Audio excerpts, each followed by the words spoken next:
பாண்டியாவுக்கு பொதுவா சொல்றேன், அவன் எதை காட்டினாலும் சரி, அவன் எனக்கு பேரன் இல்லை, அவனுக்கு எனக்கு எந்த விதமான சம்பந்தமும் இல்லை. இது சத்தியம் சத்தியம் சத்தியம். சத்தியமா? நீ என்ன பெருசா சத்தியம் பண்றேன்னு சொல்ற? இப்ப நீ சத்தியம் பண்ணணும், அவ்வளவுதானே?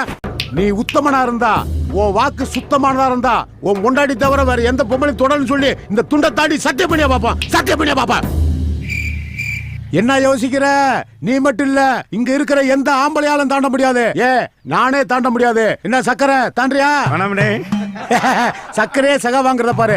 ஏழரை மூக்கன் சொன்ன மாதிரி இவர் கொடிக்குளம் பேச்சிய வச்சிருந்திருக்காருப்பா. ஏப்பா, ஓ மகளை கூட தான் எனக்கு தெரியும். அப்ப அந்த பிள்ளைய நான் வச்சிருக்கேன்னு சொன்னா நீ ஒத்துக்குருவியா? டேய் பிக்காலி பிள்ளை, பார்த்து பேசுறா, பல்லக்குல கழட்டி போடுவேன். போயா போக்கவாயா? யார பாத்துல போக்கோ? ஒன்னட்ட அந்த வந்துருச்சுடா. இவனுங்களுக்கு போய் பஞ்சாயத்து பண்ணி தீர்ப்பு சொல்ல பாரு.